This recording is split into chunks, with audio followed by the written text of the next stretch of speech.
paz do Senhor em nome de Jesus.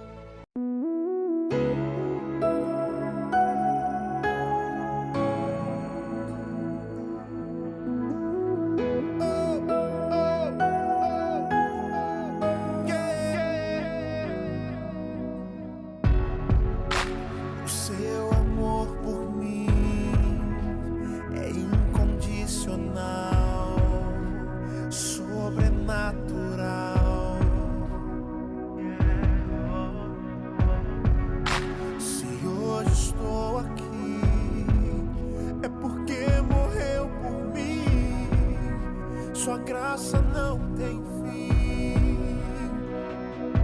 Eu não vejo como agradecer, mas entrego tudo o que sou. Eu só quero ser teu, Deus da minha vida, pra sempre vou te amar.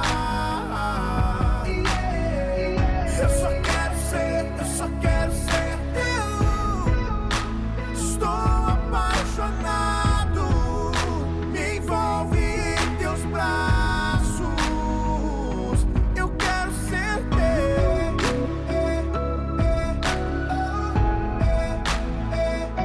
Eu quero ser teu.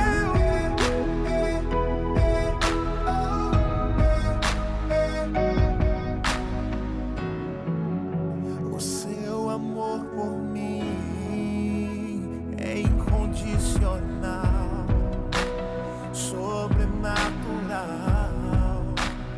Oh yeah. E se hoje estou aqui, é porque um dia morreu por mim. Sua graça não tem fim. Não, não, não, não, não.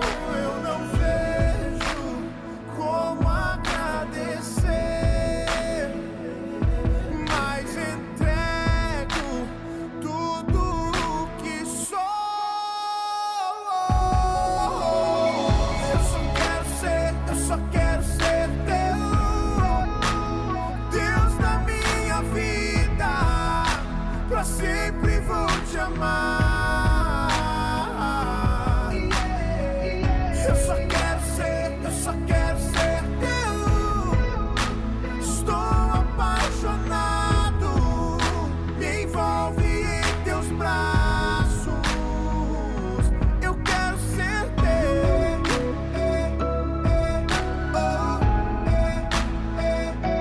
Eu quero ser teu. Eu só quero ser teu. És tudo que eu quero, Pai, e todo meu amor te dou. Jesus, como te amo, como te quero. Eu só quero ser teu, Deus da minha vida, pra sempre vou te amar. Eu só quero ser.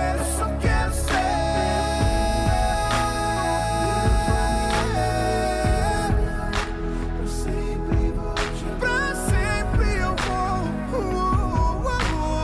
Deus, eu vou. Eu só quero ser teu. Eu quero estar nos seus braços. Eu quero ser teu.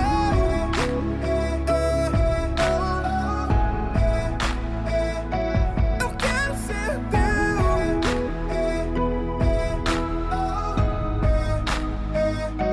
Eu quero ser teu.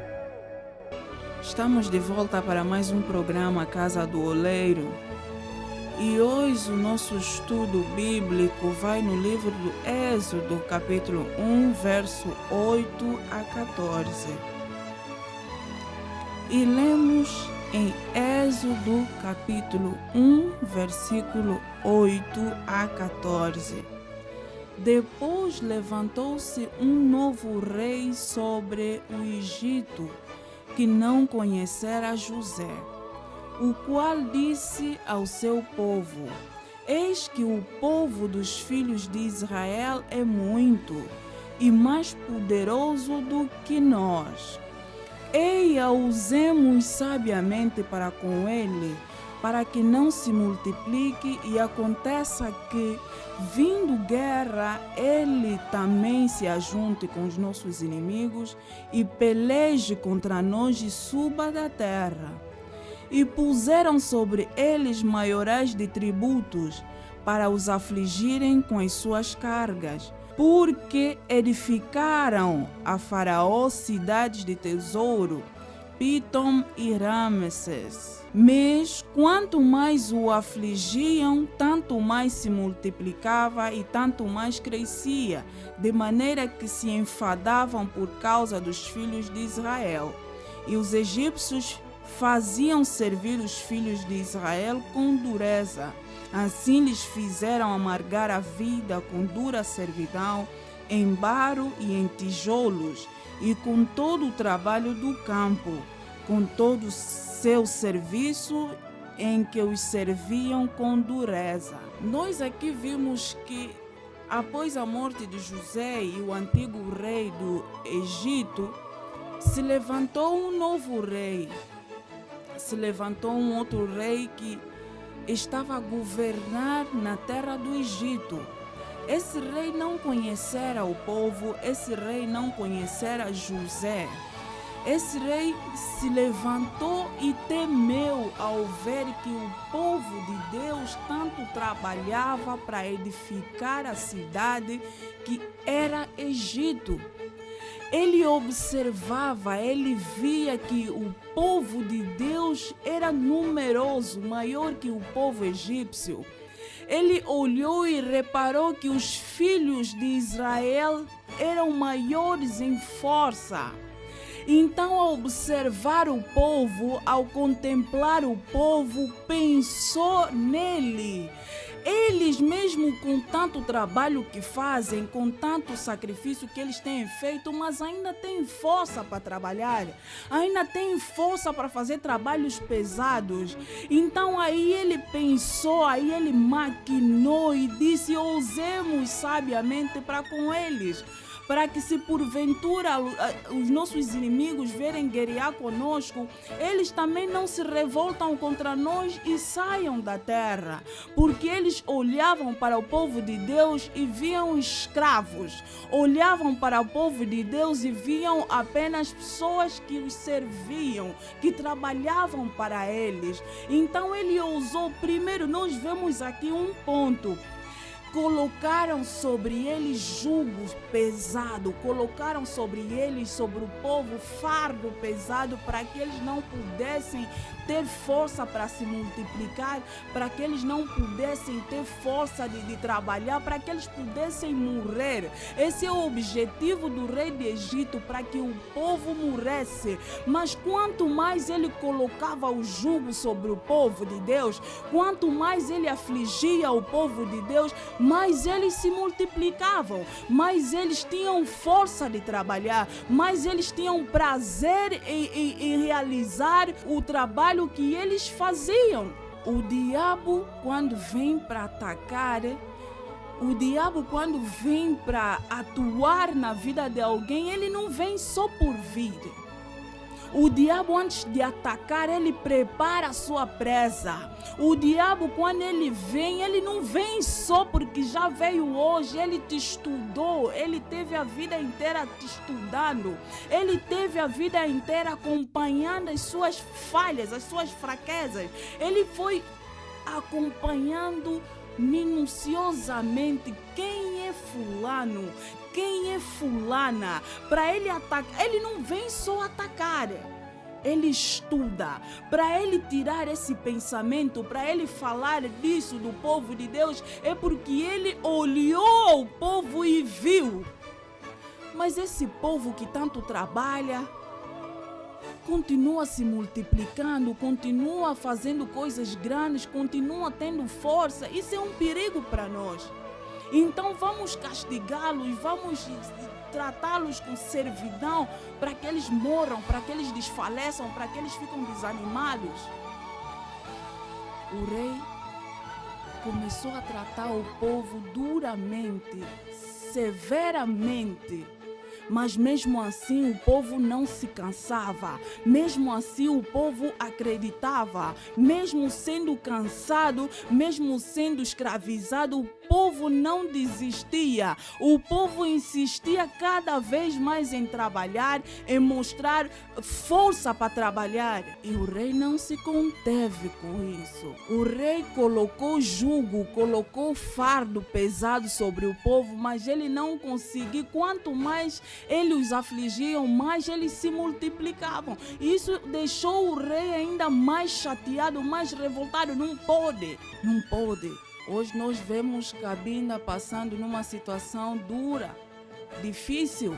A falta de emprego, a falta de quase tudo um pouco, portas fechadas, nada, tudo está difícil, mas Cabinda ainda assim tem força para se levantar, Cabinda ainda assim tem força para se erguer, Cabinda ainda assim tem força para dizer: nós vamos conseguir. Maiorais de tributos foram colocados sobre eles, ainda que o povo de Cabinda esteja a pagar impostos altos, ainda que o povo de Cabinda esteja com dificuldade de emprego, ainda assim o povo de Cabinda está feliz, ainda assim o povo de Cabinda tenta buscar uma porta para que se possa abrir, para que consigam com esforço irem avante. Ainda que haja dura a situação, ainda que a situação não esteja fácil, ainda que haja dureza em tudo, ainda que as portas estejam se fechando para tudo, mas o povo de Cabinda acha sempre uma solução, o povo de Cabinda acha sempre uma saída, e a saída está em Jesus Cristo, a saída está em Jesus Cristo. Quanto mais o povo, quanto mais o rei oprimia o povo de Deus, mais eles se multiplicavam, mais eles se restabeleciam. Até que o rei buscou uma outra maneira, uma outra técnica, uma outra tática. Vamos matar aos meninos todos que nascerem.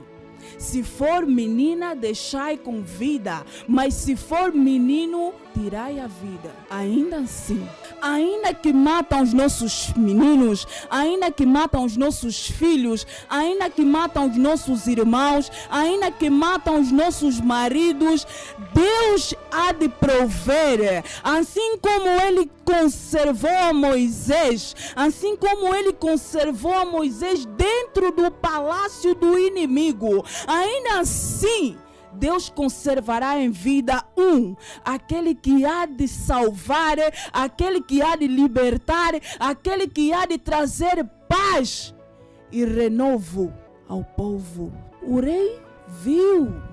Não pode, o estamos afligindo, o estamos colocando em dura servidão, mas mesmo assim o povo ainda se multiplica, ainda assim o povo trabalha duramente, severamente o povo trabalha, não se cansa, ainda assim o povo está forte. Isso fez com que o rei do Egito elaborasse um outro plano. Pode o diabo desfazer o plano de Deus? Não pode. Pode o diabo tentar ofuscar os planos de Deus? Não pode. Mas o diabo pode atrasar o plano de Deus. O diabo pode sim atrasar o plano de Deus. Mas nisso Deus tirou um menino apenas. Deus não precisa de muitos para fazer diferença. Deus não precisa de um batalhão para fazer a diferença. Deus só precisou de Moisés. Deus tirou Moisés do meio do seu povo e colocou ele dentro da casa do inimigo. Para quê? Para que ele fosse ensinado com as doutrinas do inimigo, para que ele fosse alimentado com a comida do inimigo, para que ele vestisse as vestes do inimigo.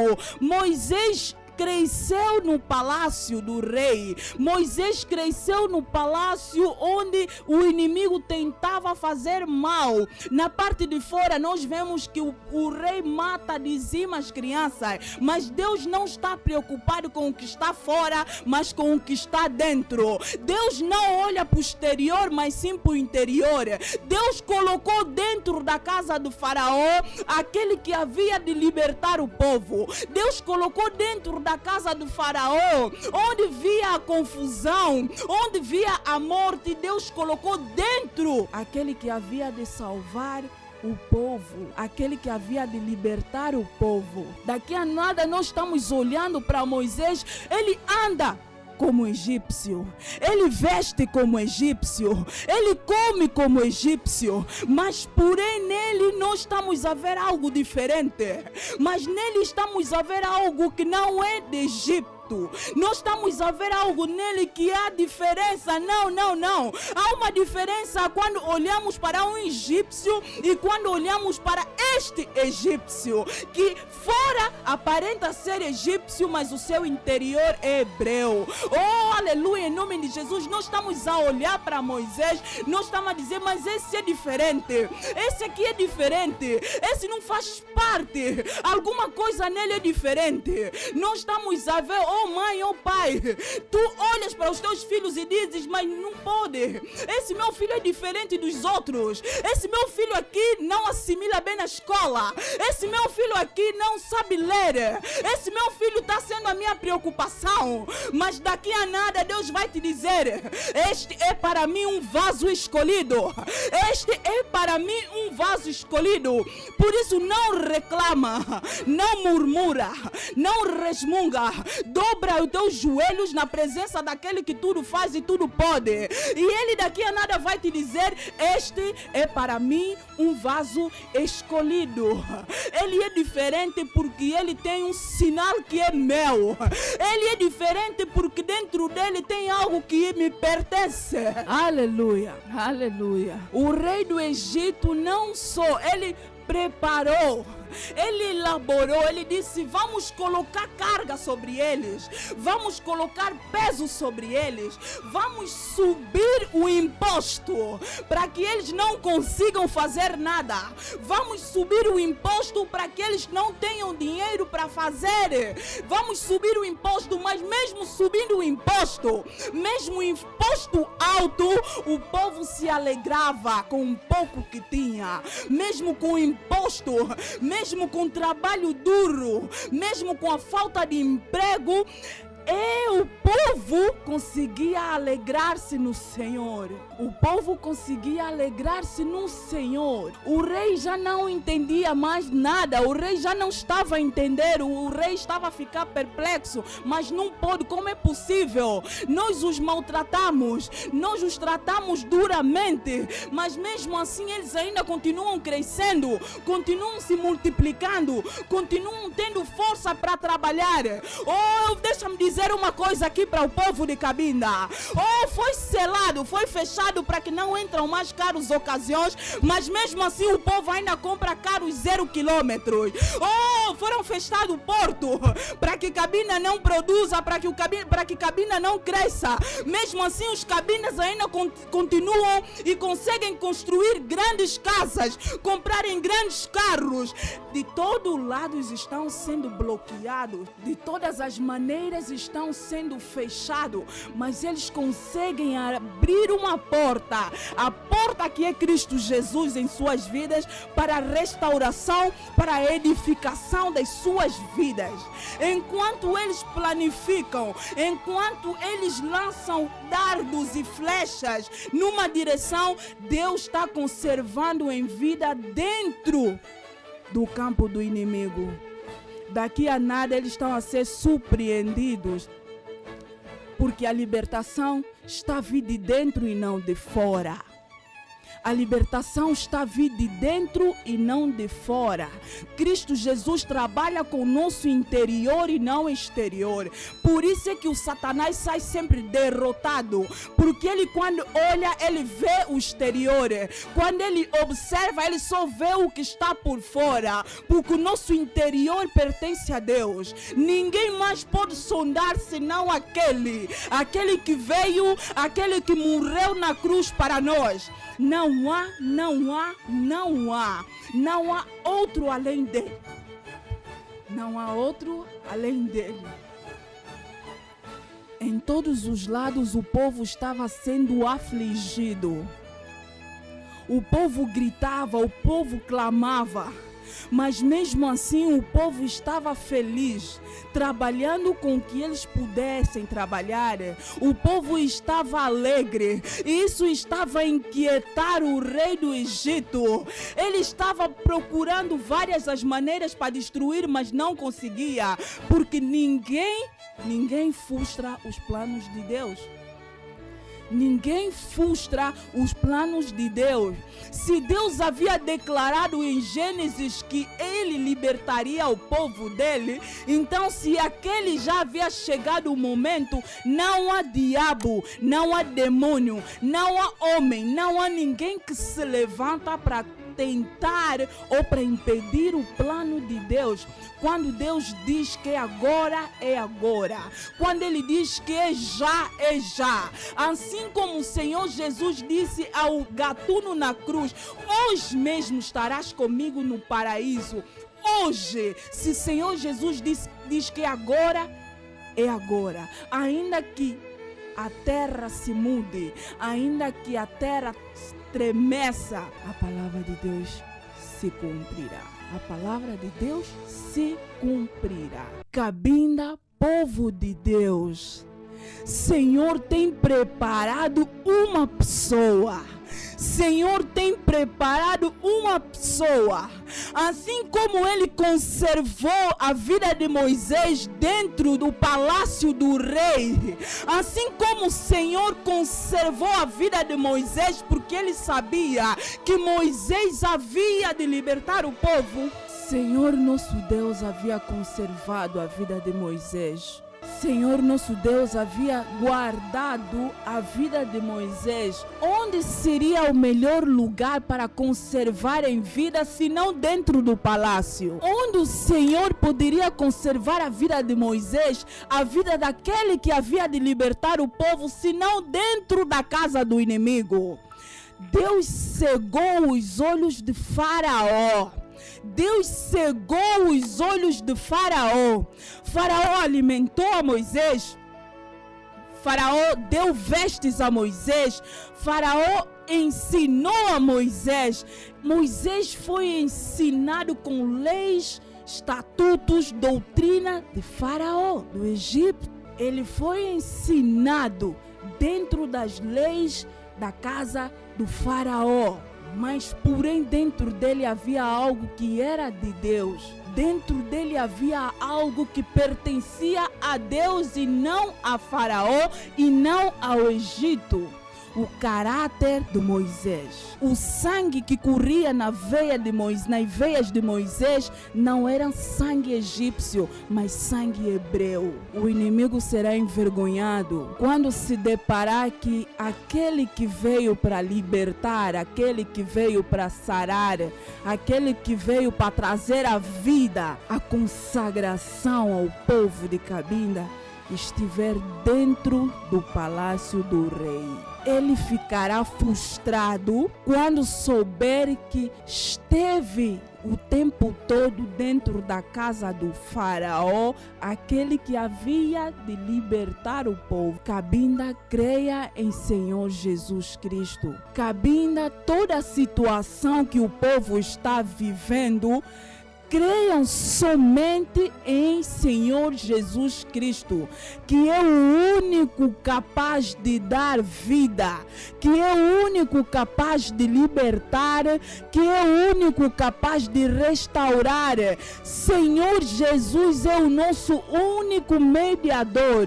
Senhor Jesus é o único capaz de tirar o jugo que está sobre as nossas vidas. Senhor Jesus é o único capaz de tirar o peso que nós carregamos. Toda dor, toda aflição que nós estamos vivendo hoje, só Jesus tem um poder para remover todo o jugo. Não conseguindo o rei, após subir tanto imposto ao povo, decidiu matar todos os meninos que nascessem. Ainda que o rei ordena que matam os meninos, ainda que o rei mate os nossos filhos com tanto álcool, com a droga, com o tabaco, com o roubo, ainda que o rei ordene morte para todos os nossos meninos, esta é uma geração que Deus está levantando mulheres. Esta é uma geração que Deus está usando as mulheres para anunciarem o evangelho. Ainda que matem os meninos, ainda que matem os nossos rapazes, ainda que matam os nossos homens, Senhor está levantando uma nova geração de mulheres, uma nova geração de senhoras que vão anunciar o evangelho da paz, que vão anunciar o evangelho que dê vida. Esse é o momento de as mulheres pararem de falar muito, mas dobrarem o joelho. Esse é o momento que as mulheres têm que dizer: vamos nos unir, vamos nos prostrar diante da face daquele que faz tudo, vamos nos prostrar e orar. Assim como a Ana, é o momento de nós nos prostrarmos e buscarmos a face do Senhor. Mulheres de Cabinda, mulheres de Cabinda, Senhor está levantando, em nome de Jesus. Muito obrigada, Senhor, por tudo. Muito obrigada, Senhor, pela tua presença. Muito obrigada, Senhor, pela estadia, Pai da glória. Eu abençoo, Senhor, este povo de Cabinda. Novas vidas, novas oportunidades se abrirão para este povo. Eu creio em nome de Jesus, porque o Senhor é fiel e verdadeiro. Pai, no nome de Jesus, nós te pedimos. Amém.